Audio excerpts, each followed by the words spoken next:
सोमनाथ सूर्यवंशी आणि सरपंच संतोष देशमुख यांच्या न्याय मागण्यासाठी, यांना न्याय मिळावा यासाठी आज धाराशिवकर रस्त्यावर उतरणार आहेत। धाराशिवमध्ये जनाक्रोश मोर्चा काढण्यात आला आणि त्यासाठीच हे व्यासपीठ उभारण्यात आलेलं आहे।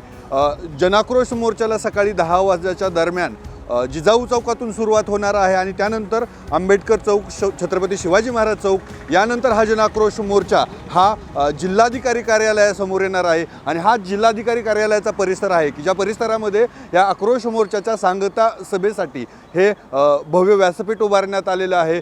धाराशिवकरांचा जन आक्रोश आज पाहायला मिळणार आहे। या परिसरातही आपण पाहू शकतो की बॅनर लावलेले आहेत। संतोष देशमुख आणि सोमनाथ सूर्यवंशी यांना न्याय मिळावा अशी मागणी करण्यात आलेली आहे। या मोर्चामध्ये बीड येथून सुरेश धस असतील, बजरंग सोनवणे असतील सहभागी होणार आहे। सोबतच धाराशिवमधील लोकप्रतिनिधीही सहभागी होणार आहेत। मोर्चाच्या पार्श्वभूमीवर शहरातल्या वाहतूक व्यवस्थेतही बदल करण्यात आलेला आहे आणि सगळ्यात महत्त्वाची बाब म्हणजे जिल्हाधिकारी कार्यालयासमोर हा मोर्चाची सांगता होणार आहे। कुठेतरी शासनाकडे जनतेचा आक्रोश जावा। 1 महिन्याच्या जास्त कालावधीनंतरही मुख्य आरोपीतली एक आरोपी अजून अटकेत नाही, त्याला अटक करावी अशी मागणी आहे आणि आरोपींना कठोर शासन व्हावं या मागणीसाठी धाराशिवकर रस्त्यावर उतरणार आहेत।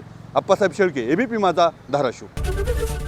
एबीपी माझा, उघडा डोळे बघा नीट।